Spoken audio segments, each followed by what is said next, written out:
वैसे guys I hope you are doing well. ये Veer welcome to star family. तो कैसे हो दोस्तों, मैं आशा करता हूँ शानदार तरीके से आप लोग अपनी लाइफ को एंजॉय कर रहे हो, अपनी सेहत, फैमिली और पढ़ाई का ध्यान काफी अच्छे से रख रहे हो। बड़ी ही प्यारी बात बोली गई है और अपनी लाइफ का एक एक्सपीरियंस शेयर करता हूँ मैं आप लोगों के साथ में। यहाँ पर ये बोला गया कि अपनी जिंदगी से कभी नाराज मत होना, क्या पता आपके जैसी जिंदगी किसी का सपना हो।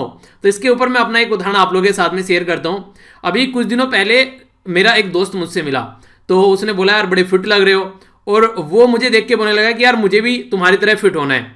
और उसको अगर असलियत बताऊं तो मेरे अंदर क्या चल रहा है, कुछ दिनों पहले तक मैंने कहा कि यार काफ़ी ज़्यादा अभी पिछले कुछ दिनों में काफ़ी ज़्यादा जो वेट है मैंने पुट ऑन कर लिया है, क्योंकि थोड़ी बीमारी थी, कुछ प्रॉब्लम भी देखने को मिल रही थी, तो उसकी वजह से थोड़ा सा वेट पुट ऑन हो गया है। तो मैं काफ़ी दिनों से उस वेट को लेकर परेशान था। मैंने कहा यार ये वेट जो है मुझे कम करना है, और उसको लेकर मैं इरिटेट हुए जा रहा हूँ। और जब वो मुझे मिला और उसने मुझे बोला कि मुझे तुम्हारे जैसी फिटनेस चाहिए, तो मतलब मुझे अंदर से सोच के मतलब एक अजीब सी फीलिंग आई। मैंने कहा ये देखो, जिस चीज़ से मैं खुश नहीं हूँ उसी चीज़ को दूसरे पाने के लिए तरस रहे हैं। तो इस तरीके से आप लोगों ने देखा होगा, जो लाइफ आप लोग लीड करें ना, घर वालों ने आप लोगों को जो कंफर्टेबल दे रखा है, जो जिंदगी आप लोगों की चल रही है, घर वालों का जो सपोर्ट है, सोचिए उनके बारे में, जिनके पास में किसी के पास में माँ नहीं है तो किसी के पास में उसके पापा नहीं है, सोचिए उनकी जिंदगी कैसे कट रही होगी। आप लोग जरा सी देर में मम्मी पापा को बोल देते हैं कि यार ये ला के दे दो, तो वो आप लोग की हर एक इच्छा, हर एक ख्वाहिश पूरी करते हैं। पर लेकिन जिनके पास में इस तरह कोई अपॉर्चुनिटी नहीं है, जो अपने घर का पूरा सहारा अपने कंधों पर लेकर पढ़ाई कर रहे हैं, सोचिए उनके ऊपर कितना प्रेशर होता होगा।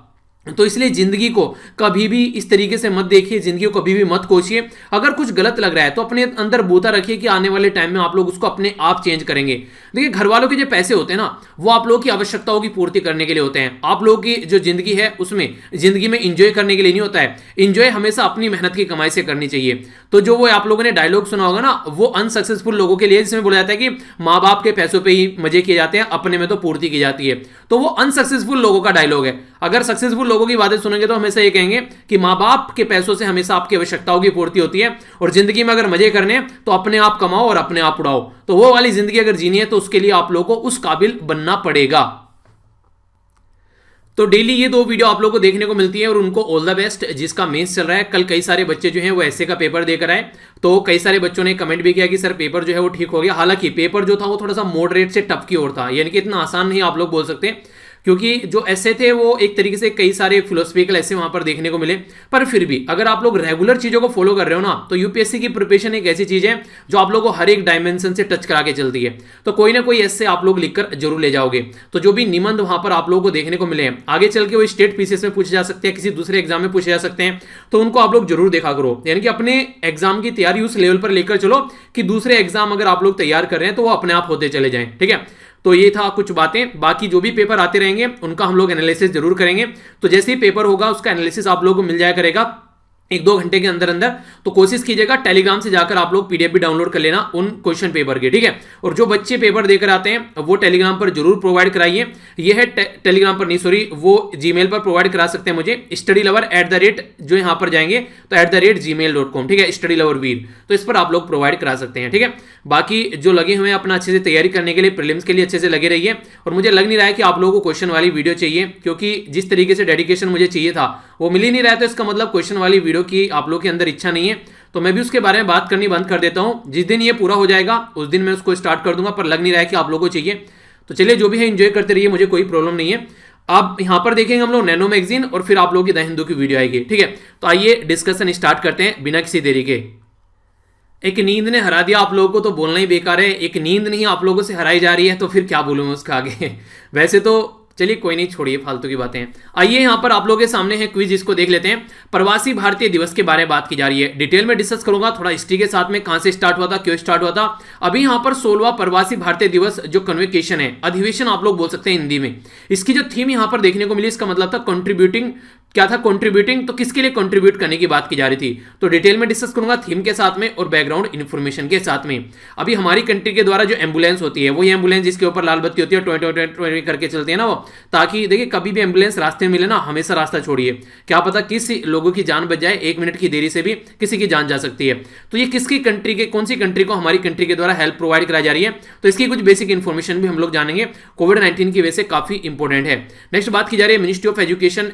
मुझे मिनिस्ट्री ऑफ एजुकेशन यहाँ पर बात की जा रही है, ministry of education, ministry of women and child development, और एक और मिनिस्ट्री, और इसी के साथ में ministry of micro small and medium enterprise, ministry of IB and all India council for technical education, इनके द्वारा मिलकर कुछ प्रोग्राम लॉन्च किए गए हैं। ये काफी इंपॉर्टेंट प्रोग्राम है, हालांकि एक ही प्रोग्राम है, ये नाम है उसका और ये पोर्टल है, इसका नाम आप लोगों को बताना है। डिटेल में डिस्कस करूंगा, काफी इंटरेस्टिंग है, मुझे पढ़ने में काफी मजा आया इस पर्टिकुलर न्यूज को, तो आप लोगों से भी डिस्कस करूंगा। एक ऐसे फिलोसफर का नाम आप लोगों को बताना है जिनका जो टाइम ड्यूरेशन था ये 1134 से लेकर 1168 तक इनका टाइम ड्यूरेशन देखने को मिला।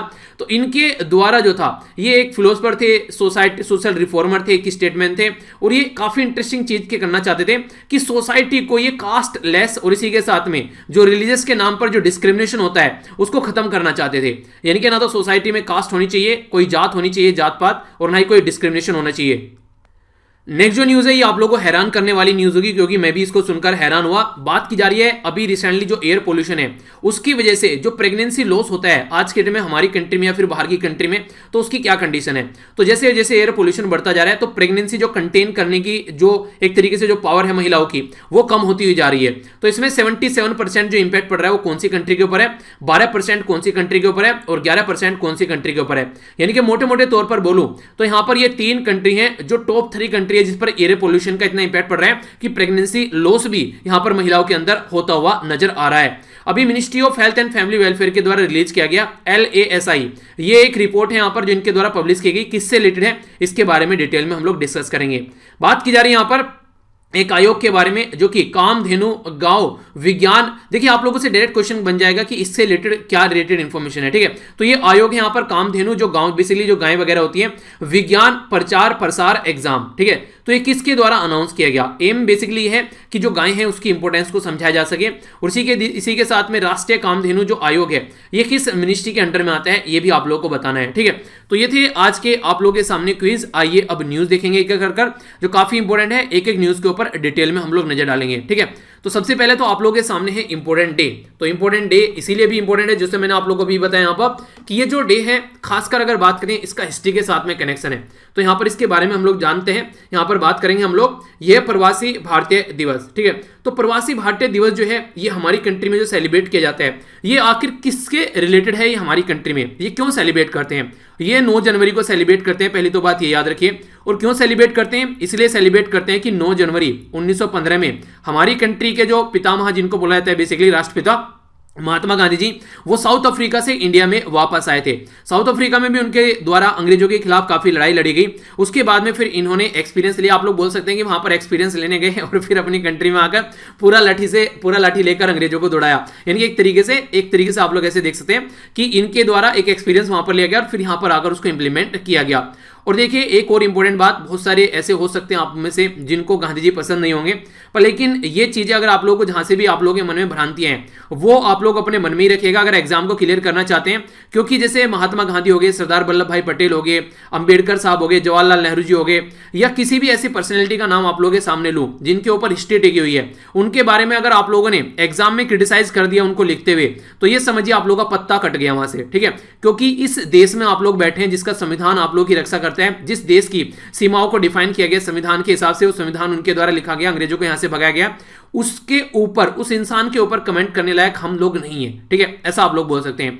तो इसलिए एग्जामिनर भी ये मान के चलता है कि आप लोगों को उनकी अच्छी चीजें देखकर अपने अंदर इंप्लीमेंट करनी है, नेगेटिव चीजें जो हैं वो आप लोगों को उनकी बेसिकली एक तरीके से होनी है कि आप लोग उनकी पर्सनल लाइफ में घुसने लगे कि जवाहरलाल नेहरू और अंबेडकर साहब की तो बनती नहीं थी, ठीक है, सरदार वल्लभ भाई पटेल और जवाहरलाल नेहरू की नहीं बनती थी।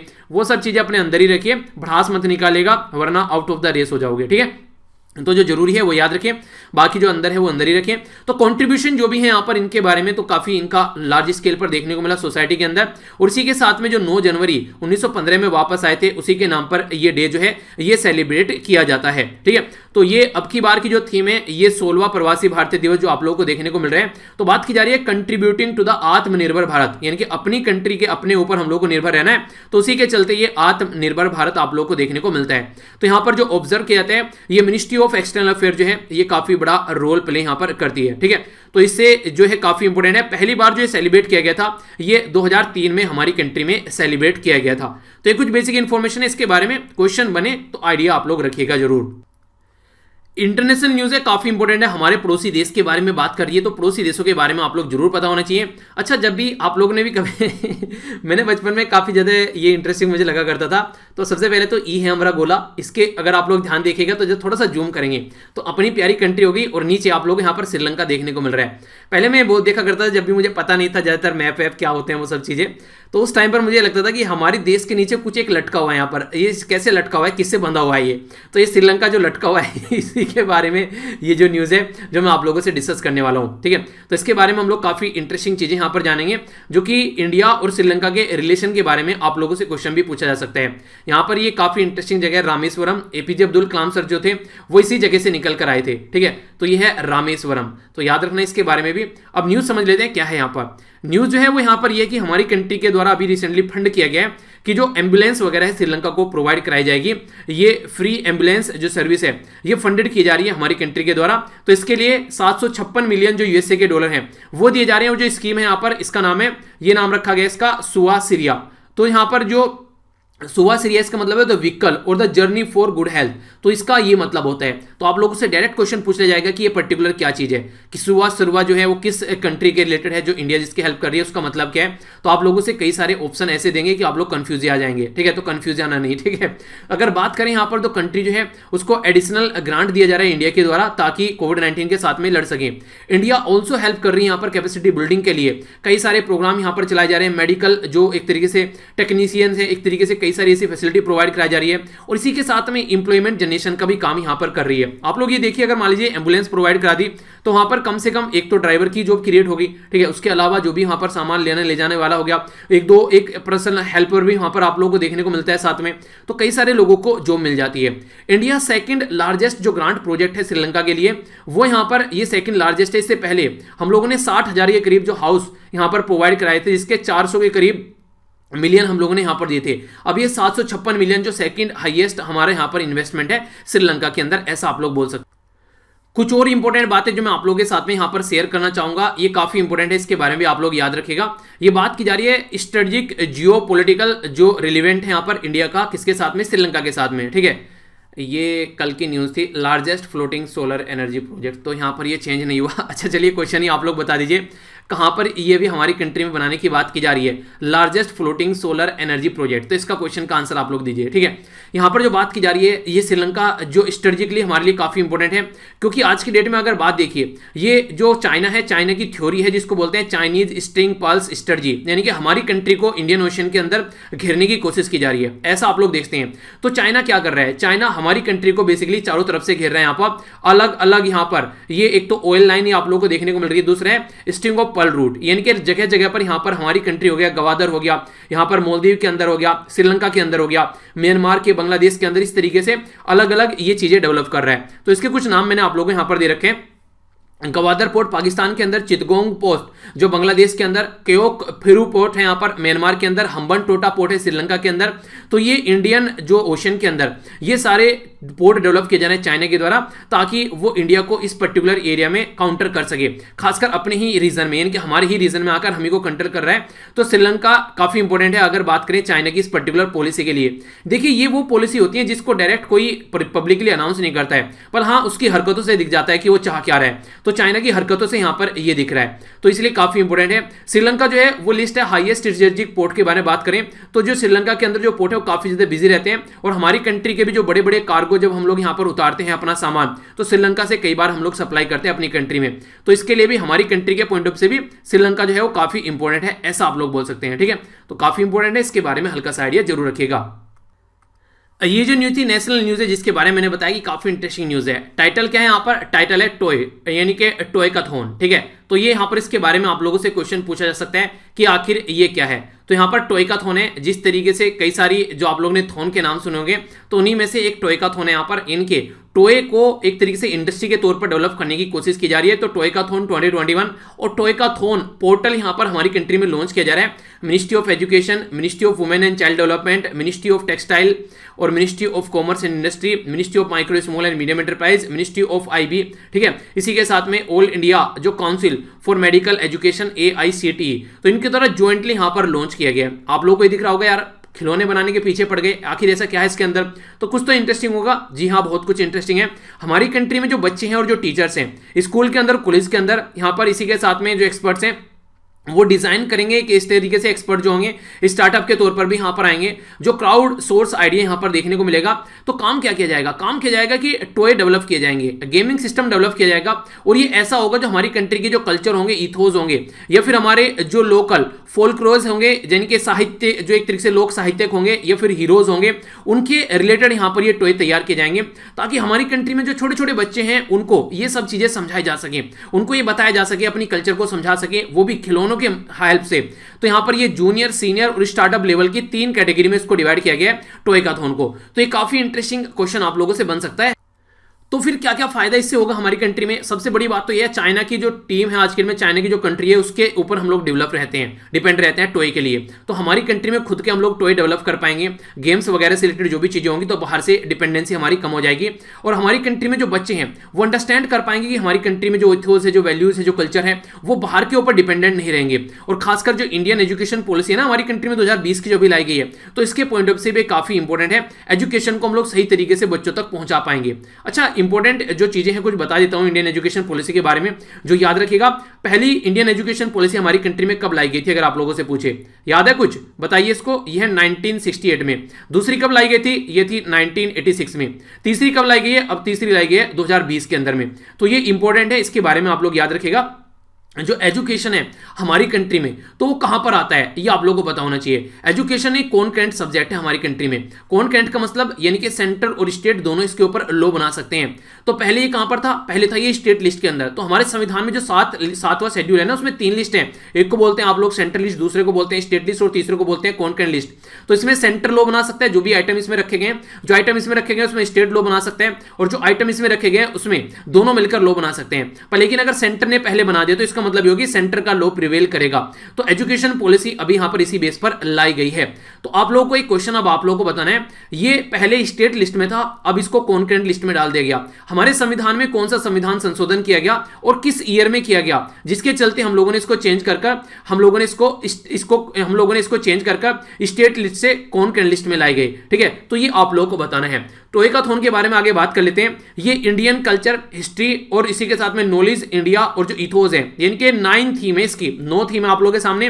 पहली तो इंडियन कल्चर हिस्ट्री के बारे में बात करिए, दूसरा लर्निंग एजुकेशन और स्कूलिंग के बारे में बात करिए, तीसरा सोशल एंड ह्यूमन वैल्यूज के बारे में बात करिए, जो एथिकल वैल्यूज होती है ना उनके बारे में, और इसी के साथ में यहाँ पर ऑक्यूपेशन और जो स्पेसिफाई जो फील्ड है उनके बारे में बात करिए, इन्वायरमेंट के बारे में बात कर रहे हैं। ये यहाँ पर जो दिव्यांगन है उनके बारे में हम लोग को फोकस देकर चलना पड़ेगा, उनको इग्नोर नहीं कर सकते हैं। इसी के साथ में फिटनेस और स्पोर्ट्स के बारे में बात कर रहे हैं। इसी के साथ में out of the box creative और लॉजिकल थिंकिंग के बारे में बात कर रहे हैं। इसका मतलब क्या होता है? इसका मतलब एक उदाहरण आप लोगों को समझाता हूँ। देखिए, एक कंपनी थी, उस कंपनी में ये था कि एक आज की डेट में जैसे मान लीजिए वो क्या बनाते थे, वो जैसे साबुन बनाते थे, तो साबुन बनाने की फैक्ट्री थी उनकी, पर लेकिन कई सारे ऐसे डब्बे थे जो पैक करते थे, वो खाली रह जाते थे, पता नहीं चलता था यार ये क्या किया जाए इनका। ठीक है, तो उसका सॉल्यूशन ढूंढने के लिए उन्होंने क्या किया, उन्होंने एक बहुत बड़ी मशीन बेसिकली लाने की प्रक्रिया की कि हाँ एक बहुत बड़ी मशीन लेकर आएंगे जो कि यहाँ पर स्कैन कर सके और बता सके इसके अंदर साबुन नहीं है, और फिर आप लोग उसके अंदर साबुन डाल सके। तो वो उसके ऊपर लाखों रुपए खर्च करने की तैयारी कर रहे थे। पर लेकिन एक आपके जैसा कोई बुद्धिमान व्यक्ति था वहां पर, तो आप लोगों के जैसा उसने क्या किया, एक तूफान पंखा लाकर रख दिया, जिसको बोलते हैं बहुत फर्राटेदार पंखा होता है, वो लाकर रख दिया। तो जहां पर भी ये सारे डब्बे पड़े होते उनके ऊपर चला दिया, तो जो भी खाली डब्बे थे उनको उड़ाकर उसने साइड में फेंक दिया उठाकर, यानी कि इनके अंदर साबुन नहीं, इनके अंदर साबुन डाल लो। होता क्या था, बेसिकली खाली साबुन जाते थे तो कंपनी की रेपुटेशन खराब होती थी। तो ये इसने जरा सी देर में सारी चीजें चेक कर डाली, तो इस तरीके से कम पैसों में एक अच्छा इलाज इसका हो गया। तो ऐसे आप लोग अंडरस्टैंड कर सकते हैं। तो इसको कहते हैं out of the box thinking. ठीक है, तो इसी के साथ में रीडिस्कवरी, रीडिजाइन ट्रेडिशनल जो इंडियन टॉयज हैं उसके बारे में फोकस की जाएगी। तो टोटल मिलाकर 1 2 3 4 5 6 7 8 9, तो 9 थीम है जिसके ऊपर यहां पर ये काम कर रहा है। तो एक इंटरेस्टिंग चीज है, अपनी कंट्री के ऊपर डिपेंडेंसी है, दूसरी कंट्री के ऊपर कोई डिपेंडेंसी नहीं है। तो इसके पॉइंट ऑफ से भी आप लोग इंटरेस्टिंग न्यूज इसको बोल सकते हैं। ये जो न्यूज़ है हेल्थ के बारे में बात कर रही है और काफ़ी इंपॉर्टेंट न्यूज़ आप लोग बोल सकते हैं यार, और इसके बारे में आप लोग ध्यान भी रखिएगा। बात की जा रही है एयर पोल्यूशन के बारे में। एयर पोल्यूशन काफ़ी बड़ा मुद्दा है, तो उसी को सुधारने के लिए जरूरत है, खासकर ऐसी कंट्री जो कि आज के डेट में डेवलपिंग कंट्री है, जैसे इंडिया, पाकिस्तान और बांग्लादेश। अभी रिसेंटली एक काफ़ी स्टडी एक प्रस्तुत की गई, एक रिपोर्ट आप लोग बोल सकते हैं, जो कि यहाँ पर बात बता रही है प्रेगनेंसी लॉस के बारे में इंडिया के अंदर, पाकिस्तान के अंदर और बांग्लादेश के अंदर। तो यहाँ पर यह बोला गया कि जो एस्टिमेशन लगाया गया कि एयर पोल्यूशन जो है वो प्रेगनेंसी लॉस में बहुत बड़ा रोल प्ले कर रहा है आज के डेट में इस पर्टिकुलर रीजन के अंदर में। तो इनके द्वारा बोला गया, जो इनके द्वारा जो एग्जामाइन किया गया, इनकी एक स्टडी की गई, उसमें बोला गया कि पार्टिकुलेट मैटर 2.5 की संख्या जब इंक्रीज हो जाती है। पार्टिकुलेट मैटर क्या होते हैं? पार्टिकुलेट मैटर को शॉर्ट फॉर्म में आप लोग बोलते हैं पीएम। तो पार्टिकुलेट मैटर ये है एक तरीके से, इसके अंदर सॉलिड लिक्विड पार्टिकल जो रहते हैं, जो एयर में आप लोगों को देखने को मिलते हैं सस्पेंडेड, ये काफी हजार्स होते हैं, इनके सेहत को नुकसान पहुंचाने वाले होते हैं, और ये ऑर्गेनिक और इनऑर्गेनिक दोनों तरीके के होते हैं, जैसे कि डस्ट हो गया, ठीक है, या फिर पोलन हो गया, मॉस्क हो गया, लिक्विड ड्रॉपलेट्स हो गया। तो ऑर्गेनिक और इनऑर्गेनिक दोनों तरीके के होते हैं। तो ये कई सारे ऐसे होते हैं, काफी खतरनाक होते हैं। मान लीजिए कुछ ऐसा ईंधन निकल कर आ रहा है, जैसे कि अगर बात करें कुछ धुआं ऐसा निकल कर आ रहा है जो कोयले से निकल के आ रहा है, अब वो इसके अंदर मिल गया आकर, यहाँ पर पार्टिकुलेट मैटर का जो भी ये कॉम्बिनेशन है, अब वो बॉडी के अंदर जा रहा है, तो क्या क्या नेगेटिव इंपैक्ट डाल सकता है, तो ऐसे आप लोग समझ सकते हैं। तो यहाँ पर प्रेगनेंसी के लॉस के लिए कैलकुलेट किया जा रहा है कि 10 माइक्रोग्राम जो पर मिली क्यूब है यहाँ पर, ये अगर इंक्रीज हो जाता है इससे ज्यादा है, तो पार्टिकुलेट मैटर जो है ये एक तरीके से जो मेटरनल जो एज है, एक तरीके से उसके ऊपर काफी इंपैक्ट डालता है। टेम्परेचर, ह्यूमिडिटी, जो सीजनल वेरिएशन, और इसी के साथ में लॉन्ग टर्म जो ट्रेंड है, तो इसकी वजह से प्रेगनेंसी लॉस होता हुआ नजर आता है। अगर बात करें यहाँ पर 10 जो माइक्रोग्राम पर मिली क्यूब के हिसाब से अगर बात करें, एस्टिमेशन जो मदर को रिस्क हो जाते हैं यहाँ पर, तो ये एक तरीके से मदर जो रिस्क है प्रेगनेंसी लॉस का, ये 3% लगभग आप लोग को देखने को मिलेगा। यानी कि ये एक ह्यूज इंपैक्ट यहाँ पर डाल रहा है। इसकी वजह से हमारी कंट्री में सबसे ज्यादा वर्ल्ड में प्रेगनेंसी लॉस हो रहे हैं पोल्यूशन की वजह से, जो लगभग 77% ओनली इंडिया में हो रहे हैं, बाकी 12% अकेले पाकिस्तान में और 11% बांग्लादेश में। तो यानी कि अपनी ही तो कंट्री थी, पाकिस्तान बाहर निकल गया, फिर बांग्लादेश बाहर निकल गया, इनडायरेक्ट वे बोले तो पूरा जो ग्रेट इंडिया है उसी के अंदर ये सारी चीजें देखने को मिल रही हैं। तो नेचुरल जो प्रेगनेंसी जो लॉस होता है अबॉर्शन, वो एक अलग चीज आप लोगों को देखने को मिलती है, पर लेकिन अगर इसकी वजह से हो रहा है तो ये भी एक तरीके से आप लोग इनमें ज्यादा डिस्टिंग्विश नहीं कर सकते हैं, उसी पैटर्न में आप लोग यहाँ पर इसका भी लॉस होता हुआ नजर आएगा। तो ये अंडर रिपोर्टिंग है आज के डेट में, जितना आप लोगों को ये डेटा मिल रहा है वही प्रॉपर रिपोर्ट नहीं है, क्योंकि बहुत सारी चीजों का पता नहीं चल पाता है, किस किस के अंदर क्या क्या प्रॉब्लम चल रही है, सबके चेक भी नहीं कर पाते हैं। तो जो एक स्टिग्मा है यहाँ पर आज की डेट में अर्ली प्रेगनेंसी जो लॉस को लेकर, तो उसमें यहाँ पर ये काफी बड़ा रोल प्ले कर रहा है, जो कि पोल्यूशन जिसके बारे में लोगों को पता भी नहीं है। आप लोगों ने सुना होगा अभी हमारी कंट्री के बहुत सारे साइंटिस्ट जो हैं उसके बारे में बात की जा रही है, कई सारे साइंटिस्ट को एक तरीके से जहर खिलाकर मारा गया पास्ट में, उनके बारे में अगर स्टडी की जाए तो एक खौफनाक दशा आप लोगों को देखने को मिलेगी। हमारे जो साइंटिस्ट हैं जिनको सबसे ज्यादा सपोर्ट मिलना चाहिए, सबसे ज्यादा उनको एक तरीके से सिक्योरिटी मिलनी चाहिए, जिसकी वजह से आज के में ये सारी चीजें पॉसिबल हो पा रही है, जो भी हम लोग आज के में बैठकर कर रहे हैं, उनको जरा सी भी सिक्योरिटी प्रोवाइड नहीं कराई जाती है। और हमारी कंट्री में जो पॉलिटिशियन हो गए या सेलिब्रिटीज हो गई, उनको दुनिया भर की सिक्योरिटी प्रोवाइड कराई जाती है। तो हमारी कंट्री के दुनिया भर के जो महान महान साइंटिस्ट हैं, जो देश को बदल सकते थे मिनटों के अंदर, उनकी ऐसे ऐसे मौत हो गई कि आप लोग जानकर भी हैरान हो जाएंगे जब उसके बारे में आप लोग जानेंगे। तो ये दुर्दशा है हमारी कंट्री में, तो ये सारी चीजें कम से कम इनके ऊपर फोकस देकर चलना चाहिए, ताकि इन सिचुएशन को संभाला जा सके। राज्य के बारे में न्यूज है, पर लेकिन थोड़ा सा हिस्टोरिकल एंगल भी आप लोग यहां पर देखने को मिलेगा, जो कि इंपॉर्टेंट क्वेश्चन बन सकता है। बात की जा रही है यहां पर किसके बारे में, यह है न्यू अनुभवा मंतापा, ठीक है, तो मंताप अभी आप लोग बोल सकते हैं। तो ये क्या है इसके बारे में हम लोग जानेंगे, और क्यों रिसेंटली अभी न्यूज में है। कर्नाटका के जो चीफ मिनिस्टर हैं उनके द्वारा अभी यहां पर फाउंडेशन स्टोन रखा गया, यानी कि इसको स्टार्ट किया गया, जिसको न्यू अनुभवा मंताप बोला गया है। ये अनुभवा मंताप जिसको हम लोग बोल रहे हैं यहां पर, ये 12वीं सेंचुरी में अगर आप लोग जाएंगे हिस्ट्री उठाकर देखेंगे तो 12वीं सेंचुरी की बात की जा रही है, जिसमें पोएट फिलोसफर जिनका नाम था यहां पर, ये आप लोगों से पूछा जा सकता है भावेश्वरा, ठीक है। तो ये रहते थे उस टाइम पर, ये सोसाइटी को एक ऐसी सोसाइटी बनाना चाहते थे कि ताकि सोसाइटी जो है उसमें रिलीजन के नाम पर कोई लड़ाई ना हो, सोसाइटी कास्टलेस सोसाइटी देखने को मिले, तो उसी को यहां पर आगे लेकर चला गया है इनकी जो आइडियोलॉजी थी। तो यहां पर भाषा व कल्याण, तो ये पर्टिकुलर एक एरिया है यहां पर जहां पर इसको बनाने की बात की जा रही है। तो ये 7.5 एकड़ में प्लॉट है, जिसमें ये 12वीं सेंचुरी का जो अनुभवा मंडपा है, एक तरीके अनुभवा जो मंताप है, तो उसको लेकर चला जा रहा है। इसको first parliament of the world बोला जाता था। पार्लियामेंट होते गए जाकर डिबेट करते हैं, डिस्कशन करते हैं, रूल और रेगुलेशन बनाते हैं। तो हमारी कंट्री में ये 12वीं सेंचुरी के अंदर first parliament of the world इसको बोला गया है, जिसमें यहाँ पर जो अगर बात करें जो हमारी कंट्री के जो बेसिकली पर्सन थे जिनका नाम था बसवेश्वरा, तो इनके द्वारा यहाँ पर ये बेसिकली मिलते थे जो फिलोसफर रिफॉर्मर और डिबेट करते थे, ठीक है। तो भाषा व कल्याण, तो ये पर्टिकुलर एरिया था जहां पर मिलते थे। तो इसी को फिर से स्टेब्लिश करने की बात की जा रही है, इसी को बेसिकली इंप्रूव करने की कोशिश की जा रही है, ताकि ये समझा जा सके कि वर्ल्ड में पहली पार्लियामेंट कहां पर थी हिस्ट्री के अंदर, जो कि 12वीं सेंचुरी के आसपास में थी। तो यहां पर ये कल्याणा जो चालुक्य स्टाइल आर्किटेक्चर है, तो उस स्टाइल में इसको बनाया जाएगा। तो इसको थोड़ा समझ लेते हैं आखिर क्या क्या बात की जा रही है। जो लेटर चालुक्याज है, जिनको पॉपुलरली चालुक्याज ऑफ कल्याण या फिर कल्याणी चालुक्याज के नाम से भी आप लोग जानते थे, ये इंट्रीगल पार्ट है यहाँ पर कर्नाटक की हिस्ट्री का। तो अगर आप लोग कर्नाटक से बिलोंग करते हैं तो आप लोगों के लिए तो और भी ज्यादा इंपॉर्टेंट हो जाता है, डायरेक्ट स्टेट पीसेस के अंदर क्वेश्चन बन जाएगा और यहाँ पर सेंटर लेवल पर भी यहाँ पर ये इंपॉर्टेंट न्यूज बन जाती है। तो कल्याण चालुक्याज जो रूलर थे उनके द्वारा काफी ज्यादा सपोर्ट किया गया टेंपल कंस्ट्रक्शन, यानी कि मंदिर वगैरह बनाना, डांस और म्यूजिक वगैरह जो चीजें होगी, ठीक है, एज जैसे उनके पहले जो लोग थे जिस तरीके से वो सपोर्ट करते थे।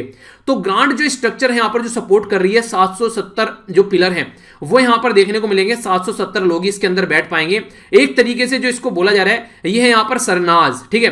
तो ये 770 सरनाज है जो फॉलोवर थे यहाँ पर भावेश्वर सगे, तो उनके जो शरणार्थी थे एक तरीके जो उनको फॉलो किया करते थे, जो रिफॉर्मिस्ट थे सोसाइटी में 12वीं सेंचुरी में, तो उन्हीं को ये दर्शाता हुआ नजर आता है। इसी के टॉप पर जो शिवलिंग भी आप लोगों को देखने को मिलेगा, यानी कि शिवलिंग जो है वो यहाँ पर रखा जाएगा, जो 7 जो पेडेस्टल है उसके पास में आप लोगों को ये नजर आएगा, ठीक है। तो कई सारी जो हाई जो एक तरीके से क्वालिटी की चीजें आप लोगों को देखने को मिलेगी। ओपन एयर थिएटर आप लोगों को नजर आएगा, robotic system, modern water conservation system, इसी के साथ में टेरिस पर गार्डन भी आप लोगों को देखने को मिलेगा, लाइब्रेरी, रिसर्च सेंटर, इसी के साथ में प्रेयर हॉल, योगा सेंटर। तो बहुत सारी ऐसी मॉडर्न चीजों के साथ में इसको बनाने की कोशिश की जा रही है। तो इसको ऐसे देखा जा रहा है जैसे कि ये वर्ल्ड की पहली पार्लियामेंट है, ठीक है। तो बसवेश्वरा जो थे इनके द्वारा यहां पर एक ऐसी सोसाइटी बनाने की कोशिश की गई थी जिसके बारे में मैंने आप लोगों से क्वेश्चन भी पूछा था। तो याद रखिएगा इनके द्वारा यहां पर एक सोसाइटी ऐसी बनाने की कोशिश की जिसमें कोई कास्ट ना हो, यानी कि कास्ट से दूर रहे, इसी के साथ में रिलीजियस के नाम पर कोई डिस्क्रिमिनेशन ना हो, किसी भी धर्म का हो आसपास में बैठकर खाना खा सके, एंजॉय कर सके, अपनी जिंदगी को लीड कर सके, क्योंकि इंसान पैदा एक तरीके से होता है और मरता भी एक तरीके से, कहानी खत्म। बीच की जो लाइफ होती है उसमें वो क्या करता है, तो वो सारी जिंदगी होती है जो यहां पर लड़ता फिरता गुजरता चला जाता है। तो इससे अगर ऊपर उठ जाए तो फिर एक अलग ही दुनिया आप लोगों को देखने को मिलेगी। तो कई सारे क्वेश्चन आप लोगों से पूछ जाएंगे, फर्स्ट पार्लियामेंट किसके द्वारा, कौन सा स्टाइल, कौन पर्सनैलिटी, कहां पर बनाया जा रहा है, क्या क्या चीजें हैं। तो ये सारा पूरा न्यूज आप लोगों के सामने आ गया। अब कहीं से भी क्वेश्चन आ जाए अब छूटना नहीं चाहिए, ओके। इन्वायरमेंट के बारे में बात की जा रही है, तो इन्वायरमेंट से रिलेटेड भी डायरेक्ट क्वेश्चन आप लोगों से एग्जाम में बन जाते हैं, ठीक है। आइए जानते हैं यहां पर क्या क्या बातें की जा रही है। यहां पर बातें की जा रही है अभी रिसेंटली यहां पर न्यू एमिशन नॉर्म्स के बारे में, यानी कि किस तरीके से एमिशन होना चाहिए उसके नए नॉर्म्स निकाल के लाए गए हैं। तो ये मिनिस्ट्री ऑफ पावर की साइड से यहां पर निकल कर आ रहे हैं। तो न्यू एमिशन जो नॉर्म है ये कोल फायर्ड पावर जो प्लांट है उसके बारे में बात की जा रही है। तो इसके बारे में आप लोग याद रखिएगा, पहले ये बोला गया था कि कोयले के जो भी पावर प्लांट है उनको हम लोग रिप्लेस कर आज के दिन में आप लोग देखते हैं सोलर एनर्जी या विंड एनर्जी या फिर जो न्यूक्लियर पावर प्लांट है उनको यूज किया जा रहा है, ताकि हम लोग जो CO2 की जो क्वांटिटी जो रिलीज होती है उसको कम कर सकें और इसी के साथ में हम लोग इन्वायरमेंट को भी अच्छे लेवल पर ले जा सकें। और हम लोगों ने अभी बात की यहाँ पर जो इन्होंने प्रेगनेंसी तक के ऊपर इंपैक्ट डालते हुए यहाँ पर ये नजर आ रहा है, जब इस तरीके से पोल्यूशन होता हुआ नजर आता है। तो यहाँ पर इनिशियली जो डेडलाइन थी 2017 थी, पर लेकिन लगा कि ये सारी चीजें पॉसिबल नहीं है। तो जो बेसिकली फ्लू गैस डीसल्फ्यूराइजेशन था उसको बेसिकली इंप्लीमेंट करने की बात की जा रही थी, ताकि टॉक्सिक सल्फर डाई जो ऑक्साइड निकल कर आती है उसको रोका जा सके। पर लेकिन फिर आगे चलकर चेंज कर देगा डेडलाइन, यहाँ पर ये एंड रह गई 2022 तक का। अब देखते हैं यहाँ पर पॉसिबल हो पाती है चीजें या फिर नहीं। तो सल्फर डाई जो सल्फर डाइऑक्साइड जो होती है, जिसको यहाँ पर जो फ्लू गैस के नाम से भी आप लोग जानते हैं, तो फ्लू गैस डीसल्फ्यूराइजेशन, तो आप लोगों से FGD अगर पूछे तो कंफ्यूज मत होइएगा, ये सल्फर डाइऑक्साइड के बारे में बात कर रहा है, ठीक है। तो ये कंफ्यूजन में क्वेश्चन कई बार आ जाते हैं ऐसे। तो प्रोसीजर क्या है, इसको हटाने की बात की जा रही है, जो भी यहां पर ये प्रॉब्लम देखने को मिलती है। ट्रीटमेंट की बात की जा रही है प्रोसेसिंग के थ्रू, ताकि ये चीजें रोकी जा सके। तो इनके द्वारा यहां पर जो सीवियर जो पोल्यूटेड चीजें हैं उनको यहां पर इनके द्वारा रीजन में डिवाइड कर दिया। तो रीजन 1 एक तरीके से क्रिटिकली पोल्यूटेड एरिया हो गया और जो रीजन 5 के अंदर आ गया वो लीस्ट पोल्यूटेड एरिया है गया। तो इसके चलते इनके द्वारा ग्रेडेड एक्शन प्लान यहां पर लाया गया। तो किसके लिए लाया गया यहां पर, ताकि पोल्यूशन को कम किया जा सके। तो इसके चलते अगर जो ग्रेड 1 की कैटेगरी में है तो उसको स्ट्रिक्ट कंट्रोल करना है, अगर रीजन 1 की कैटेगरी में यहाँ पर ये आ रहा है। तो अगर बात की जाए तो यहाँ पर उसको स्ट्रिक्टली चीजें फॉलो करनी है। प्लांट रीजन 2 में जो आ रहा है वो कुछ टाइम ले सकता है यहाँ पर चीजों को इंप्लीमेंट करने में। 3 और 4 और 5 में उनके लिए अभी कोई यहाँ पर ऐसी टाइमलाइन नहीं रखी गई है, यानी कि प्रॉपर वे में चीजों को समझाया गया है कि इस कैटेगरी में अगर ये आ रहे हैं तो यानी कि उन्हें कहते हैं कि बीमारी की ये वाली चरम सीमा है। अब आप लोगों ने अगर एक भी बीड़ी सिगरेट पी तो कहानी खत्म हो जाएगी। तो इसके चलते यहां पर ये बोला था कि अब धुआं अंदर नहीं जाना चाहिए, तो वही बात समझाने की कोशिश की जा रही है यहां पर। एक और इंपॉर्टेंट बात जो यहां पर ये देखिए, अगर एयर की क्वालिटी हम लोग मेंटेन रखेंगे तो वो ज्यादा बेटर रहेगा। तो ऐसा नहीं है कि हम लोग को बस यहां पर जो एमिशन निकलता है इन भट्टों से या फिर इनसे, इनके ऊपर हम लोग प्रेशर डालें। पूरी कंट्री के अंदर एक अच्छी एयर क्वालिटी होनी चाहिए। तो पूरा टारगेट ऐसा रखा गया पूरी कंट्री के अंदर एयर क्वालिटी अच्छी रखनी है। बाकी यहां पर ऐसा नहीं कि पर्टिकुलर आप लोग उसके बस यहां पर जो ये थर्मल पावर प्लांट है उनके ऊपर ही आप लोग इंपैक्ट डालेंगे, ठीक है। तो बिजली बनाने वाले यंत्र है, ऐसा नहीं होना चाहिए। अगर बात करें यहां पर क्लीन एरिया, जो क्लीन एरियाज है ऑफ द कंट्री, इसी के साथ में अवॉइड करेंगे अननेसेसरी बर्डन जो पावर यूटिलिटी कंज्यूमर पर है। तो इस तरीके से लेकर चला जा रहा है। टॉप 5 सल्फर डाई एमिटर में अगर आप लोग बात करें तो इंडिया टॉप पर आती है, रसिया दूसरे नंबर पर, चाइना तीसरे पर, सऊदी अरेबिया चौथे पर और जहां पर मैक्सिको है वो है 5वें नंबर पर। तो ये भी आप लोग याद रखिएगा, डायरेक्ट क्वेश्चन पूछे जा सकते हैं। हमारी कंट्री में इंडिया टॉप जो SO2 का एमिशन करने वाली कंट्री है उसके बारे में आप लोग आइडिया रख सकते हैं। हमारी कंट्री में अगर बात करें जो सिंगरौली है वो सबसे ज्यादा है, इसी के साथ में जो नेवेली है वो दूसरे नंबर पर है, ये यहाँ पर कोरबा तीसरे नंबर पर है, इसी के साथ में तलचर ये यहाँ पर चौथे नंबर पर है, ठीक है। विजाग यहाँ पर 5वें नंबर पर है, इसी के साथ में मुंद्रा यहाँ पर 6ठे नंबर पर है। तो कुछ याद रखिएगा यहाँ पर, ये कच्छ 7वें नंबर पर है, इसी के साथ में कोराडी 8वें नंबर पर है, चेन्नई 9वें नंबर पर है, नेक्स्ट यहाँ पर ये है चंद्रपुर, ये 10वें नंबर पर है। तो ये ग्लोबल रैंकिंग है, हमारी कंट्री कहां पर स्टैंड कर रही है।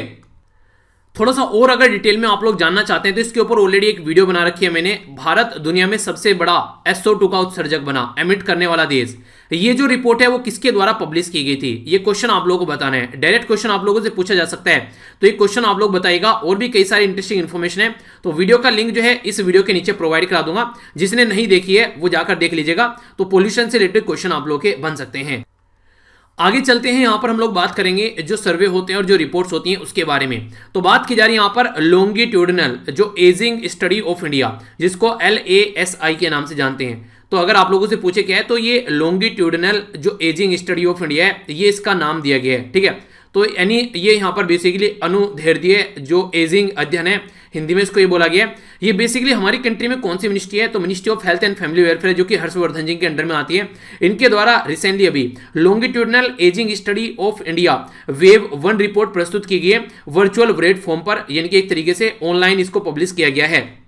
ये क्या बताएगी हमारी कंट्री में, ये बेसिकली फुल स्केल नेशनल एक सर्वे है जो कि साइंटिफिक इन्वेस्टिगेशन करेगा हेल्थ, इकोनॉमिक कंडीशन, सोशल जो एक तरीके से डिटर्मिनेंट्स हैं, और इसी के साथ में जो क्या क्या कॉन्सिक्वेंसेस देखने को मिलते हैं जैसे जैसे जो पॉपुलेशन है उसकी एज बढ़ती है। यानी कि आप लोगों ने देखा होगा जैसे जैसे एज बढ़नी स्टार्ट हो जाती है तो उस टाइम पर जैसे जैसे बुजुर्ग की तरफ को जो एक तरीके से जो लोग बढ़ते हैं, इनकी एज बढ़ती है, तो उस टाइम पर कई सारी प्रॉब्लम देखने को मिलने लगती है। तो उस टाइम पर सबसे ज्यादा जो रिक्वायरमेंट होती है तो वहां पर बच्चों की रिक्वायरमेंट होती है, माता पिता को। तो जैसे ही लगने लगे कि जो माता पिता की एज जो है वो इतनी ज्यादा हो चुकी है कि एक तरीके से कि हाँ आप उनको हेल्प की जरूरत है, तो तुरंत जो बच्चों को है अपने माँ बाप के पास में होना चाहिए। क्योंकि जब हम छोटे छोटे थे तो हमको उंगलियां पकड़कर हमारे माँ बाप ने चलना सिखाया, उन्हीं की वजह से आज के दिन में हम लोग यहाँ पर किसी न किसी तरीके से सर्वाइव कर रहे हैं। आप लोगों ने एक कहावत सुनी होगी ना कई बार, हालांकि मैंने भी आप लोग कई बार ये बताइए सुनी तो होगी आप लोगों ने, कि एक तरीके से कि देखिए अगर 100 बच्चों को मिलकर एक माँ बाप अकेले से पाल लेते हैं, पर लेकिन 100 बच्चे मिलकर भी एक माँ बाप को नहीं पाल पाते हैं। बागवान मूवी देखे ना आप लोगों ने, वो रियलिटी है सोसाइटी में आज के डेट में, काफी लार्ज स्केल पर ऐसी ये घटनाएं देखने को मिलती हैं। तो आखिर क्यों, किस तरीके से सोसाइटी किस तरफ जा रही है, तो ये हम लोग को थोड़ा समझना पड़ेगा। आज के डेट में दुनिया भर के जो लोग हैं वो वृद्ध आश्रम में हैं, जबकि बच्चे अच्छा खासा कमाते हैं, अपनी लाइफ को एंजॉय कर रहे हैं, पर लेकिन माँ बाप उनके लिए एक तरीके से उनके लिए बोझ बन गए। तो ऐसे जो बच्चे हैं उनको कहीं डूबकर मर जाना चाहिए, जिनकी वजह से उनको अपने माँ बाप के ऊपर भी एक तरीके से एक वो नहीं आने लगे कि माँ बाप अगर कहीं देख ले जाएं तो अगर उनकी कोई पार्टी चल रही है तो ऐसा लगता है कि पता नहीं क्या हो गया। तो ऐसे लोगों का सोसाइटी में रहना एक तरीके से काफी एक गलत चीज है, ऐसे लोग तो सोसाइटी से हटा ही देना चाहिए। अभी मुझे एक इंसिडेंट याद आ रहा है, मैं पार्क में रेस करने जाया करता था, तो वहां पर एक पर्टिकुलर इंसान था, वो कुत्ते को टहलाने लाया करता था उस पर्टिकुलर पार्क में। तो एक दिन बैठा बड़ा उदास वैसे ही, तो मैं उसके पास में जाकर बैठ गया। तो वैसे ही हम लोगों ने बातें की, तो उस टाइम पर उसने मुझे बड़ी एक ऐसी चीज बताई जिससे अंदर तक भी झंझोड़ देने वाली चीज थी। वो क्या था बेसिकली, वो वहां पर एक नौकर था जो वहां पर उसके बच्चों ने अपने माँ बाप के पास में उस नौकर को छोड़ रखा था, और जो माँ बाप की जो एज थी वो लगभग दोनों की 80 के करीब क्रॉस हो चुकी थी, यानी कि लगभग 80 के साल के करीब क्रॉस हो चुकी थी। तो उनकी जो माँ बाप में से एक की डेथ हो गई, यानी कि जो महिला थी उसकी डेथ हो गई वहां पर। तो उस टाइम पर जब महिला की डेथ हो गई तो सारा अंतिम संस्कार वगैरह वो सारा उस नौकर के द्वारा किया गया। वहां पर जो बंदा यूएसए में बैठा था उसने वहां पर वापस आकर यहां पर इतना भी जहमती नहीं उठाई, और फिर उसने ये बताया कि तो एक टाइम की बात है। फिर जब एक बार दोनों की डेथ हो गई, यानी कि दोनों की डेथ हो चुकी थी, ठीक है, पहले भी चला गया, औरत चली गई, फिर एक तरीके से जो दूसरा जो मेल था वो भी चला गया। तो उस टाइम पर ये बोला कि बेच, हमारा टाइम नहीं लगेगा, बेच बाच कर वहां से संपत्ति जो भी है अकाउंट में पैसे डलवा देना। तो इस तरीके की कंडीशन आप लोग समझ सकते हैं। तो इन्हीं दिन देखने के लिए क्या माँ बाप बच्चों को पालते हैं? इससे अच्छा तो यार वो बहुत अच्छे हैं जिनके पास बच्चे नहीं होते हैं, अपनी जिंदगी को एंजॉय तो करते हैं, पूरी जिंदगी बच्चों के पीछे लगा देते हैं और फिर बाद में ऐसी कंडीशन देखने को मिलती है। तो ये रियलिटी है सोसाइटी की आज के डेट में काफी लार्ज स्केल पर, जिससे थोड़ा सा समझना पड़ेगा। अगर बात करें यहाँ पर 2016 में ये चीजें स्टार्ट की गई थी, तो इंडिया फर्स्ट और वर्ल्ड में लार्जेस्ट एवर ऐसा सर्वे स्टार्ट किया गया, जिसके चलते जो बुजुर्ग लोग हैं सोसाइटी में उनके बारे में हम लोग अंडरस्टैंड कर पाएंगे। और अभी कोविड-19 के बारे में आप लोगों को बताऊं, बहुत सारे ऐसे न्यूज़पेपर में ऐसी रिपोर्ट सामने निकल कर आई हैं जिसमें कई सारे बच्चों के द्वारा अपने माँ बाप को घर से निकाला गया, क्योंकि वो इतना कमाते नहीं थे कि माँ बाप को भी साथ में पाल सके। तो उनको वृद्ध आश्रम में छोड़ के आने की और ऐसी ऐसी हरकतें की गई, और कई सारी ऐसी जो औरतें थी जिन्होंने अपनी सास को घर से निकाला। तो ये समझ सकते हैं आप लोग, ये औरतें जब बात करते हैं, जब लड़कियों की बात आती है, मतलब ये चीज मुझे आज तक समझ में नहीं आई। जब अपनी माँ के बारे में बात करते हैं तो उस टाइम पर तो ऐसा लगता है कि धरती पे सबसे ज्यादा प्यार अपनी माँ से करती हैं, पर लेकिन जब वही किसी और की माँ के पास में बहू बनकर जाती हैं तो फिर यहाँ पर 36 का आंकड़ा कैसे हो जाता है? तो ये चीज जो है ये भी एक काफी खतरनाक चीज है। आखिर अपनी सास को भी माँ की तरीके से ट्रीट क्यों नहीं किया जाता है? और वो जो सास है वो भी उस जो बहू है या फिर जो औरत है उसको अपनी बेटी के तरीके से ट्रीट क्यों नहीं करती है? उसको ऐसे इग्नोर क्यों? मतलब ये सारी ऐसे कॉम्बिनेशन देखने को मिलते हैं जिनसे काफी एक बड़ा एक माहौल खराब होता हुआ सोसाइटी के अंदर नजर आता है। तो ये भी कुछ चीजें हैं जो आप लोगों ने आसपास देखी होंगी। ये तो आप लोगों के आसपास का उदाहरण आप लोगों को देखने को मिल जाएगा। चलिए जो भी है, इसी के साथ में जो लॉन्गिट्यूडिनल एजिंग जो स्टडी है यहाँ पर ये, तो इसके बारे में अगर थोड़ी सी बात की जाए तो जो बुजुर्ग लोग हैं उनकी हेल्थ को बेटर करने की कोशिश की जा रही है। हेल्थ यानी कि डिजीज जो बर्डन है उसको रोका जाएगा, हेल्थ केयर के ऊपर फंडिंग जो फाइनेंसिंग है उसके ऊपर फोकस किया जाएगा। इसी के साथ में इकोनॉमिक जो इनकम वेल्थ एक्सपेंडिचर या वर्क पेंशन रिटायरमेंट उसके ऊपर फोकस किया जाएगा। सोशल जो फैमिली सोशल जो नेटवर्क, इसी के साथ में जो सोशल सिक्योरिटी वेलफेयर प्रोग्राम के ऊपर फोकस किया जाएगा, ताकि अलग थलग न समझा जाए, उनको एक तरीके से इंक्लूड कर सोसाइटी में चला जाए। और एक बात तो मैं आप लोगों को हमेशा बोलता हूं कि prevention is better than cure, यानी कि बीमार होने से पहले आप लोग अपना ध्यान रखिए, तो वो भी काफी ज्यादा जरूरी है। तो उसके ऊपर भी फोकस दिया जा रहा है। National program for health care of elderly, यानी कि जो बुजुर्ग लोग हैं उनके लिए, तो ये काफी इंपॉर्टेंट है ताकि प्रिवेंटिव केयर के ऊपर फोकस किया जा सके और हेल्थ केयर प्रोग्राम को इंप्लीमेंट किया जा सके ओल्ड जो पॉपुलेशन है, मोस्ट जो वनरेबल है उनके लिए। इसी के साथ में अगर बात की जाए कोविड-19 के साथ में जो एल्डरली जो पर्सन है, ठीक है, तो उनकी जो कोमोर्बिडिटी है वो काफी ज्यादा हाई रिस्क देखने को मिलती है, यानी कि जो ऑलरेडी बीमार हैं उनको कोविड-19 लगने का और ज्यादा चांस बढ़ता हुआ नजर आता है। तो कोमोर्बिडिटी का मतलब होता है कि more than one illness disease एक पर्सन के आप लोगों को एक टाइम पर देखने को मिल रही है। मल्टी मोर्बिडिटी का मतलब यह है कि मोर देन 2 इलनेस जो डिजीज है वो सेम टाइम पर सेम पर्सन को देखने को मिल रही है।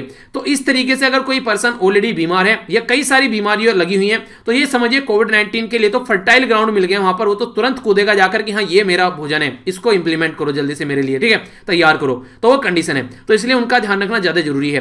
नेशनल प्रोग्राम फॉर जो हेल्थ केयर ऑफ एल्डरली है, ये हमारी कंट्री में इंप्लीमेंट किया जाता है नॉन कम्युनिकेबल डिजीज के लिए, जिसके चलते हमारी कंट्री में जो नेशनल हेल्थ मिशन है डिस्ट्रिक्ट्स और इसी के साथ में स्टेट लेवल पर प्रॉपर वे में इसको इंप्लीमेंट किया जाता है एज ए अम्ब्रेला स्कीम, यानी कि इसको ढंग से ध्यान रखकर चला जा सके। तो ये कुछ बेसिक इंफॉर्मेशन है जो कि आप लोग याद रख सकते हैं। आइए अब यहां पर बात करते हैं गवर्नमेंट की पॉलिसी के बारे में। गवर्नमेंट की पॉलिसी खासकर हमारी कंट्री में जो गाय को लेकर है वो काफी ज्यादा दुरुस्त देखने को मिलती है।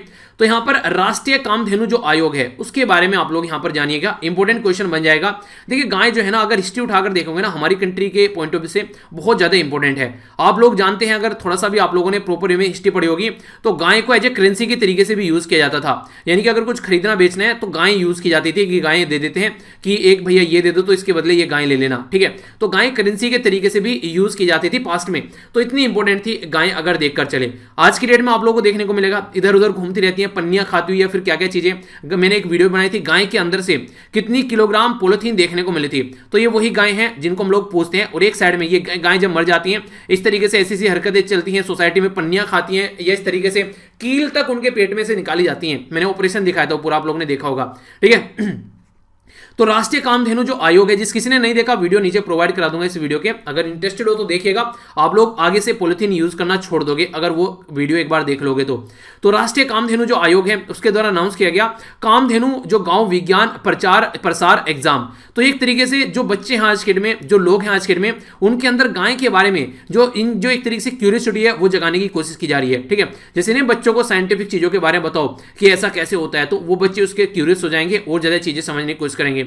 तो राष्ट्रीय कामधेनु आयोग जो है वो एजेंसी है डिपार्टमेंट ऑफ एनिमल हस्बेंड्री और डेयरिंग के अंदर, जो कि मिनिस्ट्री ऑफ फिशिंग और एनिमल हस्बेंड्री और जो डेयरिंग प्रोडक्ट है एक तरीके से जो आप लोग यूज करते हैं, तो उसके चलते यहाँ पर काऊ को प्रोटेक्ट करने की बात की जाती है। और हमारी कंट्री में अगर बात करें आप लोग साइंटिफिक लाइन पे अगर चेकर चले तो प्रिजर्व करने की बात की जा रही है हमारी कंट्री की ब्रीड को, इंप्रूव करने की बात की जा रही है हमारी कंट्री की जो काऊ है। रीजन क्या है, आज की डेट में मिक्सचर ब्रीड आप लोगों को देखने को मिलती है। हमारी कंट्री की प्रॉपर गाय आज के डेट में बहुत कम देखने को मिलती है, क्योंकि मिक्सचर गाय आज के डेट में बन गई है। मिक्सचर गाय का मतलब क्या है, बाहर से जो ब्रीड लाई गई थी उनको एक तरीके से मिलावटी आज के डेट में जो बच्चे आप लोगों को देखने को मिलते हैं वो निकल कर आते हैं। रियलिटी में जो हमारी जो था एक नेचुरल जो गाय हुआ करती थी वो काफी कम आप लोगों को नजर आती है।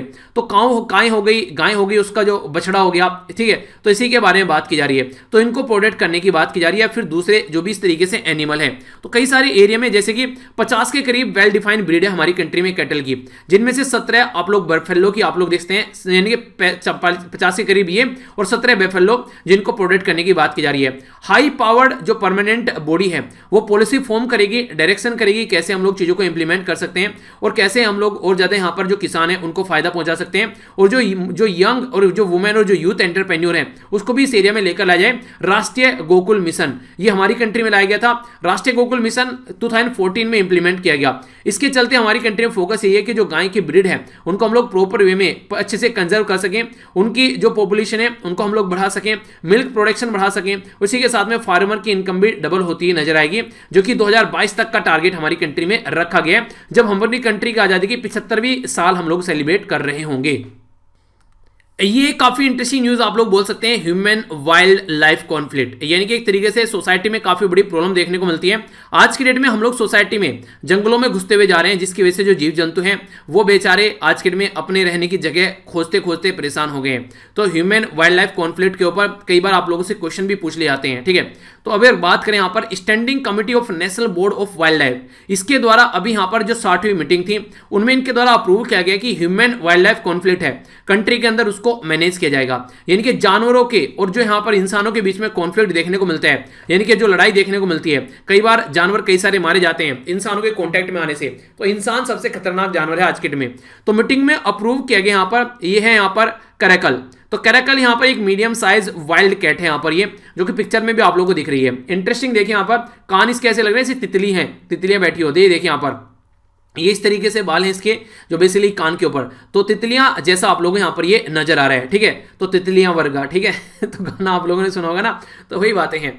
तो यार मेरा तितलियां वर्गा, मतलब इंटरेस्टिंग सॉन्ग बना रखा है, किस किस तरीके से क्या क्या चीजें हैं वो दिखाने की कोशिश की जाती है। जाने कौन सा नशा करता है यार मेरा हर एक से वफा करता है, आई लाइक इट। क्या क्या सही है। चलिए जो भी है, वफा के नाम पे एक चीज याद आ गई, काफी इंटरेस्टिंग है, आप लोग भी लाइफ में इंप्लीमेंट कर सकते हैं। लाइफ में एक इंसान कम से कम ऐसा जरूर रखिए जो कि आप लोगों को हमेशा सपोर्ट कर सके, जिसके साथ में आप लोग सारी बातें शेयर कर सकें। जब भी कोई दुखी हो, आप लोगों ने कोई गलती कर दी हो, वो आप लोगों के कंधे पर सर रखकर अपना बोल सके कि यार आप लोग ये गले मिलकर बोल सके कि यार ये गलती होगी, और आप लोग भी बॉस को बोले आराम से, कोई नहीं यार मेरे से भी हो गई थी, टेंशन मत कर, ठीक है। तो जस्ट इंजॉय कर, वो नहीं कहते जस्ट चिल्ड हो लू। तो अगर ऐसा इंसान अगर लाइफ में होगा तो आप लोग अपने आप को नॉर्मल रख पाएंगे। तो कोई भी ऐसा इंसान अगर आप लोगों को देखें, अपने भाई बहन भी आप लोग हो सकते हैं, अगर हस्बैंड वाइफ है तो वो भी यहाँ पर हो सकते हैं, या फिर कोई और स्कूल का फ्रेंड आप लोगों के लिए हो सकता है, कोई भी ऐसा इंसान जो भी आप लोगों के साथ में सारी चीजें आप लोग कंफर्टेबली उसके साथ में शेयर करें, तो ऐसा इंसान रहेगा तो जिंदगी में प्रॉब्लम तो कम नहीं होगी, पर लेकिन उनको झेलने की शक्ति जरूर आ जाएगी। ठीक है, तो यहाँ पर इसको बेसिकली फाइनेंशियल सपोर्ट प्रोवाइड कराई जाएगी। तो इसके चलते ये इंटीग्रेटेड वाइल्ड लाइफ जो बेसिकली हैबिटेट है वो भी डेवलप करने की कोशिश की जा रही है। और सारे कार्यक्रम किसके अंदर किए जा रहे हैं, तो वाइल्ड लाइफ प्रोटेक्शन एक्ट जो है 1972 का, उसके अंदर किए जा रहे हैं। और जो इंपावर किया जाएगा ग्राम पंचायत को, वो भी इस फील्ड में काम करती नजर आएगी। तो इंपॉर्टेंट है, आइडिया जरूर रख सकते हैं इसके बारे में। कुछ और छोटी सी बातें जो कि यहां पर बात की जा रही है, प्रधानमंत्री फसल बीमा योजना, यानी कि अगर फसल को ये कोई नुकसान भी पहुंचा रही है ऐसी कोई भी चीजें, तो उसके लिए भी यहां पर ये बेसिकली कंपनसेशन की बात की जा रही है। तो प्रोटेक्टिव मेजर लिए जाएंगे कई सारे, 24/7 यहां पर बेसिस पर आइडेंटिफिकेशन हॉटस्पॉट चेक किए जाएंगे, कहां पर ये प्रॉब्लम देखने को मिलती है। तो वार्निंग सिस्टम लगाए जाएंगे, किसानों को कोई भी दिक्कत देखने को न मिले उस तरीके से भी, यानी कि जीव जंतु को भी और किसानों के लिए भी फायदा पहुंचाया जाएगा। पेमेंट जो प्रपोर्शन है यहाँ पर वो एक तरीके से 24 आवर के अंदर जो इंसिडेंट होगा, विक्टिम की फैमिली का, जिसको मान लीजिए किसी शेर ने आकर कोई शिकार कर दिया, किसी का झड़प हो गई, सांप ने काट लिया, वो सारी चीजें तो विक्टिम की फैमिली को यहाँ पर जल्दी से ही सपोर्ट प्रोवाइड कराया जाएगा। तो ऐसा आप लोग समझ सकते हैं। ठीक है, तो ये थी कुछ बातें। आइए अब बात करते हैं प्लेस इन न्यूज के बारे में। तो ये काफी इंटरेस्टिंग है, बात की जा रही है कोरिएंडर के बारे में। इसको बोलते हैं धनिया। धनिया पाउडर का नाम सुना होगा ना, धनिया भी सुना होगा, खाया भी होगा। तो हरा धनिया नहीं, यहाँ पर सूखे धनिया की बात की जा रही है। सब्जी में डालते स्वाद बढ़ा देता है भाई साहब। तो इसी के बारे में बात की जा रही है। हमारी कंट्री में जो स्पाइसेस बोर्ड ऑफ इंडिया है, इसी के साथ में जो DBT SABC जो बायोटेक किसान हब है, ये कोलैबोरेट करके ICAR-NRCSS, इसी के साथ में RSAMB and Kota agriculture university के द्वारा ऑर्गेनाइज किया जा रहा है यहाँ पर ये वर्ल्ड कोरिएंडर वेबिनार। तो इतनी सारी चीजें कोई नहीं पूछने वाला है ये। ठीक है, हल्का सा याद रख लीजिएगा यहाँ पर, ये स्पाइसेस बोर्ड ऑफ इंडिया। ठीक है, तो मिलकर काम कर रहे हैं इनके साथ में, ये किसान हब वाला और याद रख लेना, बाकी इससे फालतू कोई नहीं पूछेगा। ठीक है, तो कोटा एग्रीकल्चर यूनिवर्सिटी, मतलब बेसिकली एक बेसिक चीज आप लोगों से पूछी जाती है कि ये क्या है। ठीक है, अब जहां पर बहुत सारे मिल जाते हैं, अगर ये भी मिल रहा है, ये भी मिल रहा है, ये भी मिल रहा है, तो वो क्वेश्चन कम इंपॉर्टेंट हो जाते हैं फिर थोड़े से। ठीक है, तो उनको आप लोग हल्का सा डाइल्यूट कर सकते हैं। तो उसके ऊपर फोकस रखिएगा, ये क्या था, ये वर्ल्ड कोरिएंडर वेबिनार कहां पर देखने को मिली, इस तरीके से कौन इसको कंडक्ट कर रहा, तो इंडिया के अंदर बेसिकली यहां पर ये कंडक्ट कराई गई। ठीक है, तो ऐसे क्वेश्चन आप लोग याद रखिएगा। तो यहां पर अगर बात करें हमारी कंट्री के बारे में, तो कोरिएंडर जो सिटी है हमारी कंट्री में, वो किसको बोला जाता है, तो ऐसे भी क्वेश्चन आप लोगों को देखने को मिलेंगे। तो कुछ बातें जानते हैं। यहां पर बात की जा रही है हदोती, जो रीजन है यहां पर साउथ ईस्ट राजस्थान के अंदर, और गोना जो डिस्ट्रिक्ट मध्य प्रदेश के अंदर है यहां पर। तो इसमें कोरिएंडर जो है, बेसिकली कोरिएंडर को यहां पर कोरिएंड्रम सत्युयम एल के नाम से भी आप लोग जानते हैं। ठीक है, तो ये इसी का नाम देखने को मिलेगा, जो कि एक प्रोडक्शन और कंट्रीब्यूशन में मेजर रोल प्ले करता है। हमारी कंट्री में एक्सपोर्ट में भी काफी बड़ा रोल प्ले करता है।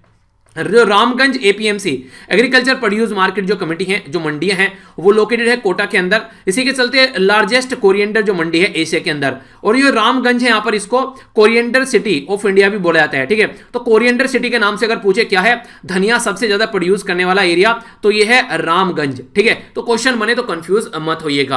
कुछ और छोटी सी इंटरेस्टिंग बातें आप लोगों से शेयर करता हूं। यहाँ पर government of India ministry of food processing industry के बारे में अगर आप लोग बात करते हैं, तो कोरिएंडर के नाम पर कोटा को यहां पर 1 डिस्ट्रिक्ट 1 प्रोडक्ट की स्कीम की कैटेगरी में रखा गया। हालांकि ये जो स्कीम है ये उत्तर प्रदेश के द्वारा स्टार्ट की गई थी, याद रखना, ये 1 डिस्ट्रिक्ट 1 प्रोडक्ट, यानी कि एक डिस्ट्रिक्ट में एक प्रोडक्ट तो कम से कम ऐसा होना चाहिए जिसको आप लोग एक्सपोर्ट कर सको। बिल्कुल ऐसे है कि एक सब्जेक्ट, 1-2 सब्जेक्ट ऐसे होने चाहिए जिसका आप लोग तोता उड़ा दो कि हाँ इससे क्वेश्चन आएगा तो बच के नहीं जाएगा। ठीक है, तो इस तरीके से बोल सकते हो। कोरिएंडर जो स्पाइसेस है ये प्रोड्यूस किए जाते हैं एक तरीके से अराउंड 10 जो कलर्ड जो सीड होते हैं कोरिएंडर जो प्लांट से निकलते हैं, यहाँ पर कोरिएंडर स्ट्यूम। ठीक है, तो ये भी यहाँ पर आप लोगों को देखने को मिलेगा। इसी के साथ में ऑल जो जहां पर all parts of the plant are edible, यानी कि प्लांट्स का सारा पार्ट एडेबल होता है। ठीक है, बट द फ्रेश जो लीव्स होती हैं, जो ड्राई सीड्स होते हैं, जो स्पाइसेस की तरीके से यूज करते हैं, उनको मोस्ट ट्रेडिशनल यूज से कुकिंग के लिए भी यूज करे जाते हैं। देखा होगा ना कि धनिया डाल देना भैया काम नहीं चलेगा। ठीक है, चाइनीज जो यहाँ पर पार्सले, इसी के साथ में धनिया, और इसी के साथ में ये यहाँ पर सिलेंट्रो। ठीक है, तो ये इसी के नाम है, यहाँ पर कोरिएंडर के अलग अलग नाम से इसको पुकारा जाता है, यानी कि धनिया के और भी कई सारे नाम हो गए। तो जाकर पूछना आज घर पे मम्मी से कि ये है क्या घर में। ठीक है, पहले तो कोरिएंडर ही पूछना।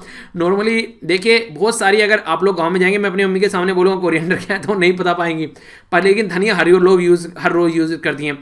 तो ये सारी चीजें इंटरेस्टिंग हैं, तो आप लोग उनको सिखा सकते हैं। ऐसे बहुत सारी चीजें ऐसी हैं, मम्मी से अगर आप लोग इन चीजों के बारे में बात करना स्टार्ट कर दोगे ना, तो सीख जाती हैं बड़ी जल्दी। मैंने देखा, ये मैंने घर पे कई बार ये यूज़ किए हैं। ऐसे कई सारे शब्द जो हैं, मेरी मम्मी ज़्यादा पढ़ी लिखी नहीं है पर लेकिन बहुत सारी चीज़ें जान गई हैं आज के डेट में। इस तरीके से मतलब कि एक तरीके से नहीं कि तुम एक तरीके से जिसे चीज़ आप लोग यूज़ करना स्टार्ट कर दोगे ना, एक बार सामने वाला सुनेगा तो फिर वो भी यूज़ करना इसको स्टार्ट कर देगा। ठीक है, तो इस तरीके से आप लोग इसको अंडरस्टैंड कर सकते हैं। एक गवर्नमेंट स्कीम है छोटी सी, इसके बारे में थोड़ा सा जान लेते हैं। इंडस्ट्रियल डेवलपमेंट के बारे में बात की जा रही है। तो cabinet committee on economic affair के द्वारा industrial development of Jammu and Kashmir को फोकस दिया गया है। और हाँ, एक वीडियो मैंने बनाई थी यहाँ पर, ये जो कैडर पॉलिसी होती है उसके अंदर। ठीक है, तो जम्मू एंड कश्मीर में अभी कैडर पॉलिसी चेंज की गई है। तो उसमें हमारी कंट्री में अगर आप लोग सेंट्रल जो एक तरीके से यूपीएससी के थ्रू एग्जाम कंडक्ट कराए जाते हैं, उसमें कैडर कैसे मिलता है उसके बारे में बताया। तो अगर आप लोगों को डाउट है तो वो आप लोग देख सकते हैं। ठीक है, तो कल कई सारी वीडियो आप लोग की हो गई थी पूरे दिन में। तो यहाँ पर कल लगभग 4 वीडियो आप लोग की आ गई थी। ठीक है, एक तो नैनो हो गई, फिर हिंदू आ गई, फिर ये आ गई JNK वाली, और फिर एक आ गई थी SA वाली। ठीक है, तो आज भी कई सारी वीडियो आप लोगों को देखने को मिलेगी शाम तक, लगभग 3 तो रहेंगी, चौथी भी हो सकती है, देखते हैं। ठीक है, तो वो जो पेपर एनालिसिस वाला पोर्शन होगा, ठीक है, तो उसके बारे में भी आप लोग आइडिया रखिएगा। तो ये जो स्कीम अप्रूव की गई यहाँ पर, ये 28,400 करोड़ रुपए अप टू ईयर 2037 तक यहाँ पर खर्च करने की बात की जाती है। तो गवर्नमेंट ऑफ इंडिया के द्वारा जो यहाँ पर डेवलपमेंट किया जाएगा जम्मू एंड कश्मीर के अंदर, तो इसको new industrial development scheme Jammu and Kashmir बोला गया, जिसके चलते जम्मू एंड कश्मीर को डेवलप किया जाएगा और यहाँ पर काफी ह्यूज जॉब भी आप लोग जनरेट कर पाएंगे। तो इसके चलते इंप्लॉयमेंट जनरेट होगा और सोसाइटी के डेवलपमेंट के लिए भी काफी बड़ा रोल प्ले यहाँ पर करने वाला है। ये कुछ क्वेश्चन मैंने आप लोगों से पूछे थे, तो रोशनी के द्वारा काफी अच्छे से आंसर यहाँ पर दिए गए हैं। 31 अक्टूबर को यहाँ पर ये नेशनल यूनिटी डे हमारी कंट्री में सेलिब्रेट किया जाता है, जिसको राष्ट्रीय एकता दिवस भी आप लोग बोलते हैं। सरदार वल्लभ भाई पटेल जी से रिलेटेड है, जिनको बिस्मार्क ऑफ इंडिया, याद रखिएगा बिस्मार्क ऑफ इंडिया, बिस्मार्क ने जर्मनी को यूनाइट किया था, तो उसी के नाम पर बिस्मार्क ऑफ इंडिया बोला जाता है, क्योंकि इनके द्वारा 500 से ज्यादा राजा रजवाड़ों को इकट्ठा कर एक कंट्री बनाया यूनाइट, जिसको इंडिया बोला गया। ठीक है, तो आयरन मैन ऑफ इंडिया भी इनको बोला जाता है। स्टेच्यू ऑफ यूनिटी इन्हीं से रिलेटेड है, जो कि 182 मीटर ऊंची है, जो कि गुजरात के अंदर नर्मदा रिवर के ऊपर लोकेटेड है। प्राइम मिनिस्टर जो हमारी कंट्री के ये नरेंद्र मोदी जी के द्वारा 31 अक्टूबर 2018 में 143वीं एनिवर्सरी पर यहां पर इसको इनोग्रेट किया गया था।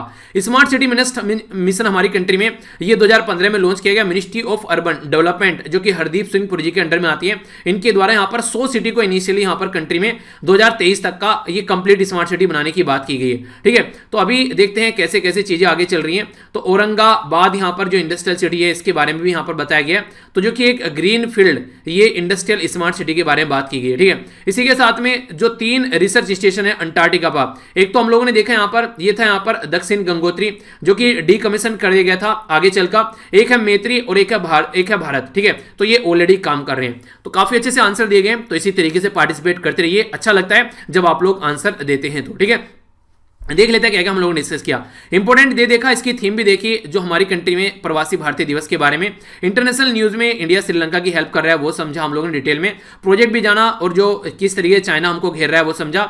इसी के साथ में टॉयकथॉन क्या है इसके बारे में हम लोगों ने समझा डिटेल में, क्वेश्चन बन सकता है। इसी के साथ में एक पर्टिकुलर पर्सनैलिटी के बारे में जाना, जिनका नाम है वासवेश्वरा। ठीक है, जो कि चाहते थे सोसाइटी को एक कास्ट लेस और रिलीजियस लेस एक तरीके से सोसाइटी बना सके।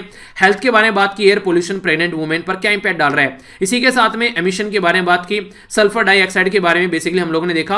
और ये वीडियो आप लोग जाकर जरूर देखिएगा, इस वीडियो के नीचे उसका लिंक प्रोवाइड करा दूंगा, ताकि आप लोग जान सके क्या कंडीशन है। सर्वे रिपोर्ट के बारे में बात की, जो बुजुर्ग सोसाइटी में है उनके बारे में हम लोगों ने देखा क्या क्या काम चल रहे हैं। गवर्नमेंट पॉलिटी के बारे में बात करें, पॉलिसी के बारे में, तो यहां पर हम लोगों ने राष्ट्रीय कामधेनु आयोग के बारे में समझा, इसके बारे में क्वेश्चन बन सकते हैं। ह्यूमन वाइल्ड लाइफ कॉन्फ्लिक्ट के बारे में हम लोगों ने जाना, ये भी इंपॉर्टेंट है। और प्लेस इन न्यूज में ये कोरिएंडर के बारे में हम लोगों ने, जिसको धनिया बोलते हैं, कोरिएंडर सिटी किसको बोला जाता है, ये भी आप लोग क्वेश्चन बता सकते हैं। तो डायरेक्ट क्वेश्चन आप लोगों से बन जाते हैं कई बार। गवर्नमेंट स्कीम थी यहाँ पर, जिसमें इंडस्ट्रियल डेवलपमेंट के बारे में बात की, जम्मू एंड कश्मीर के बारे में। और ये आप लोगों के सामने क्विज, जो कि आप लोगों को अटेम्प्ट करना है।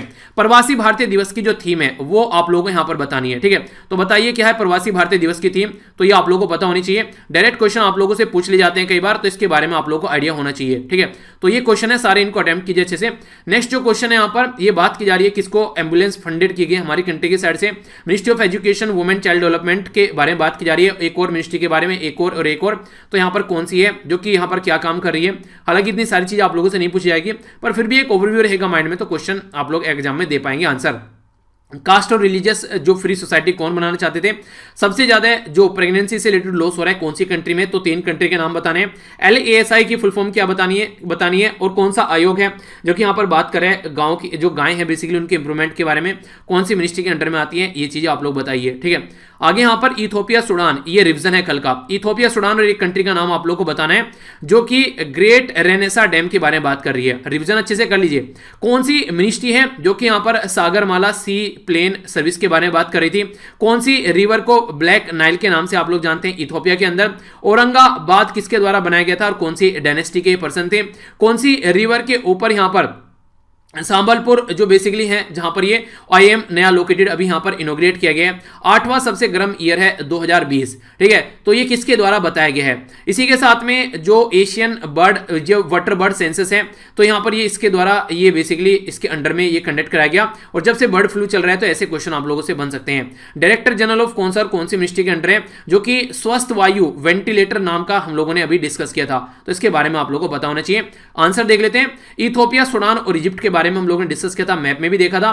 इसी के साथ में ministry of port shipping and waterways के बारे में आप लोग याद रखिएगा, सागरमाला सी जो प्लेन सर्विस है उसके बारे में। इसी के साथ में एतबरहा, तो यहां पर ये रिवर है जिसको ब्लैक नाइल के नाम से जानते हैं। ठीक है, मलिक जो अंबर है उसके द्वारा औरंगाबाद बनाया गया था और ये निजाम शाही डायनेस्टी से कनेक्टेड थे।